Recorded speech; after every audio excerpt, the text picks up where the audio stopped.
He lived on the edge of the village, in a crooked shack of tin and timber that leaned like an old man's back. His name was Elias, though most of the townsfolk called him Crooked Eli. He had been born with a twisted leg that never healed right, and the limp followed him like a curse from cradle to coffin. The life of Elias. When he was young, he tried to work the fields, but the other men laughed when he stumbled behind the plow. The boys, crueler still, would mimic his gait and call him names that burned deeper than any wound. He learned to keep to himself, patching roofs for a few coins, mending broken fences, and sleeping with the ache of loneliness as his only companion. The mockery. Every afternoon, when the sun dipped behind the hills, the village boys would gather near his yard. They threw pebbles at his door and shouted insults through the cracks. Sometimes Elias would burst out, wild-eyed, hurling stones back at them with surprising aim. His curses echoed down the dusty road, a bitter chorus that made the boys laugh harder.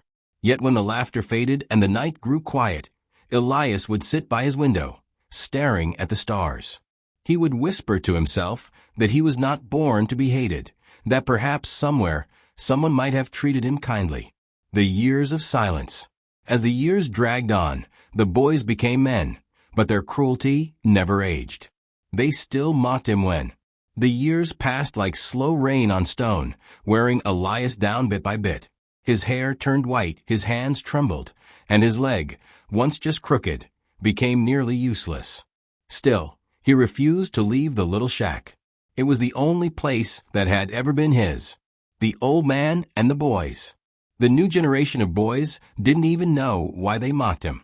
They had heard stories from their fathers, tales of the mad cripple who cursed and threw stones.